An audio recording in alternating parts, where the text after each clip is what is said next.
Hey everyone, welcome back to the channel for another daily breakdown. Looking at these spoilers for Tuesday, July 21, I am just spinning. Let us just dive right into the madness because Salem is absolutely not holding back this week. So let us talk about Kristen DiMera first, because what is she even doing? The spoilers say Kristen proposes an escape plan to Lexie. And I just have to stop and ask, what on earth is going through Kristen's head right now? Lexie is literally dying in a hospital bed. We all know the resurrection serum failed. Rolf's little science experiment completely blew up in everyone's faces. And now Lexie is back in the hospital and her terminal illness is back in full force. Abe and Theo are absolute wrecks. They are devastated. And right in the middle of this horrific, tragic family nightmare, here comes Kristen sneaking into the hospital room. An escape plan? Escape to where, Kristen? Is she trying to drag Lexie down to some secret underground DiMera lab? Or maybe she is trying to get Lexie out of the country to find some miracle cure. But honestly, knowing Kristen, this is probably entirely selfish. She is probably trying to use Lexie as a pawn. I mean, Kristen is already in massive trouble. She targeted Sydney DiMera a few episodes ago, which was just the dumbest move ever because now EJ is out for her blood. EJ is literally planning to snatch her off the streets. So maybe Kristen thinks if she helps Lexie, it will get Abe and Theo on her side. Or maybe she has just completely lost her grip on reality. It happens. But think about Lexie for a second. Lexie is desperate. She promised Abe and Theo she was going to fight.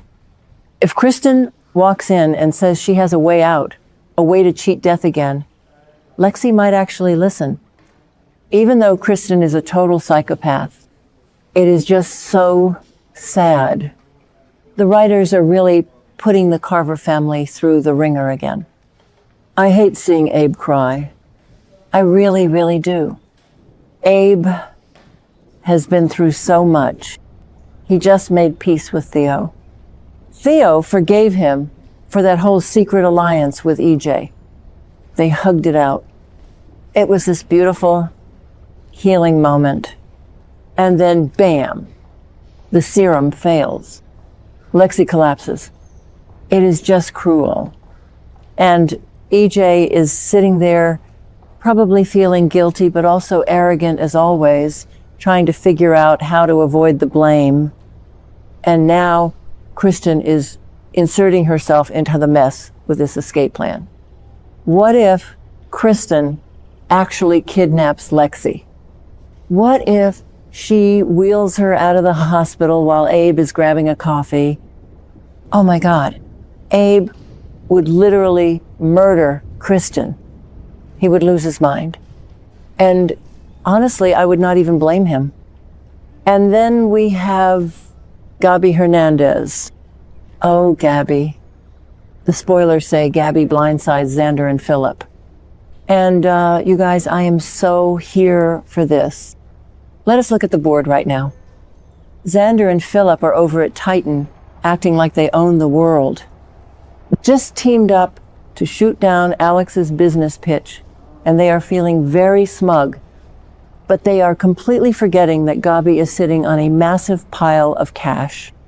Theo is paying out her inheritance. Theo is giving her a fortune because he wants to spite EJ. So Gabi is armed and dangerous. She walks into Titan and she's going to drop a massive bomb on those two. What is the blind side? She probably buys a controlling stake or demands a massive executive position in exchange for funding their war against DiMera Enterprises. Gabi's entire goal in life right now is to destroy DiMera. She wants revenge. And Xander and Philip are just sitting ducks. I can just picture the look on Philip's face. He already dumped Gabi. He told her He was done with her lies, and now she is standing in his office holding all the cards. It is classic Gabi. She always plays the victim when she gets caught, but then she pivots and becomes this ruthless corporate shark. Honestly, maybe I am being too harsh on her. She did get screwed over by Tony, but still, she is so messy. And Xander? Xander is going to lose his mind. He is trying to play the good guy right now, helping Sarah investigate the Coracil drugs, but Gabi is going to drag him right back into the corporate mud. Let us think about Xander and Philip for a minute. These two guys have hated each other for years. They have fought over Titan. They have fought over women. They have literally tried to destroy each other. And now they are working together to stop Alex. It is a miracle they have not killed each other yet. But Gabi walking in and blindsiding them, that might actually break their little fragile alliance. Because if Gabi offers Philip a deal to get back at EJ, Philip might take it. Philip hates the DiMeras, but Xander might not trust Gabi. Xander knows how manipulative Gabi can be. So Gabi's blindside is not just about money. It is about driving a wedge between the Titan boys. She is so smart. She is messy, but she is smart. I have to give her that. So while all that corporate warfare is happening, we actually get a tiny break. Eli and Lani are celebrating their anniversary, which is sweet. It really is. We need a breather from all the death and kidnapping. But let us be real, this is days of our lives. Nobody gets to just sit and eat anniversary cake in peace. Lani has been super stressed out lately. She just had that intense confrontation with Kristen at the mansion where she finally realized that her former best friend is actually a remorseless monster. That takes a toll on a person. Lani is a good cop, a good person, and realizing you were besties with a psychopath is heavy. So I hope Eli goes all out for her. I hope he brings flowers, takes her to a nice dinner. Maybe they just lock the doors and ignore the Salem drama for one single night. But I have this sinking feeling that their anniversary date is going to get interrupted. Lani is Abe's daughter. So while she is trying to celebrate her anniversary with Eli, her dad is at the hospital dealing with Lexie dying again. How is Lani supposed to enjoy her anniversary dinner knowing Abe is falling apart? She cannot. Lani is too empathetic. She loves her dad. So I bet this anniversary celebration gets cut short. Eli will probably have to hold her while she cries about Abe and Lexie. It just all connects. Everything in Salem is connected right now. The drug scandal, the serum failure, the corporate wars. It all comes back to EJ and the DiMeras ruining everyone's lives. But for now, the spoilers say they celebrate. So I will take it. It is just nice to see a stable couple on this show. Sometimes I forget what that looks like. Okay, that sounded dramatic, but you get what I mean. And speaking of romance, or whatever you want to call it, Foster apologizes to Julie.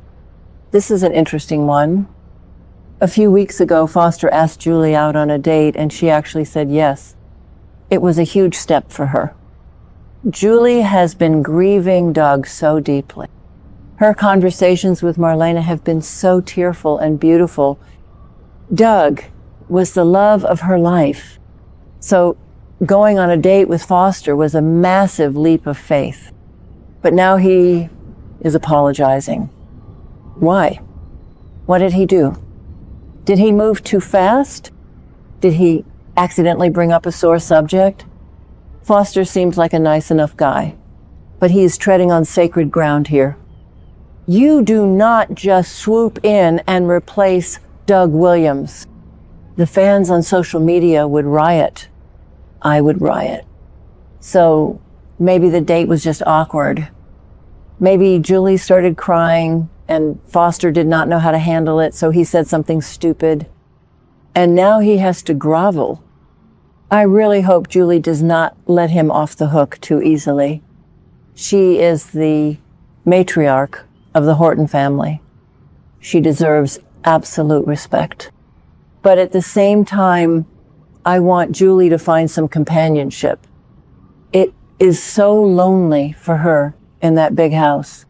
She needs someone to talk to, someone to share a cup of coffee with. So if Foster is genuinely sorry, maybe she will give him a second chance. But he better tread lightly. One wrong move, and the entire Horton clan will come down on him. Let us just zoom out for a second and look at the bigger pattern here for Tuesday. We have Kristen pulling her usual unhinged manipulation with a dying woman. We have Gabi pulling a corporate power move. We have Eli and Lani trying to survive their anniversary. And we have Foster apologizing to Julie. It is just a classic chaotic day in Salem. The pacing right now is just wild. We are bouncing from extreme tragedy with Lexie to corporate backstabbing with Titan to sweet family moments. It gives you whiplash. But that is why we watch, right? We love the mess. We love the drama. I just cannot stop thinking about Lexie, though. That is the storyline that is really anchoring the show right now. The emotional weight of it is just staggering. Every single scene with Abe and Theo breaks my heart into a million pieces. And the fact that Kristen is going to slither into that hospital room and offer an escape plan just proves that the writers are not going to let this end quietly. There is going to be chaos. There is going to be screaming. And I am going to be glued to my screen watching every single second of it. I mean, seriously, who actually believes this escape plan is going to end well? Nobody. It is Kristen DiMera. It is going to be a disaster, but I am ready for it. I am so ready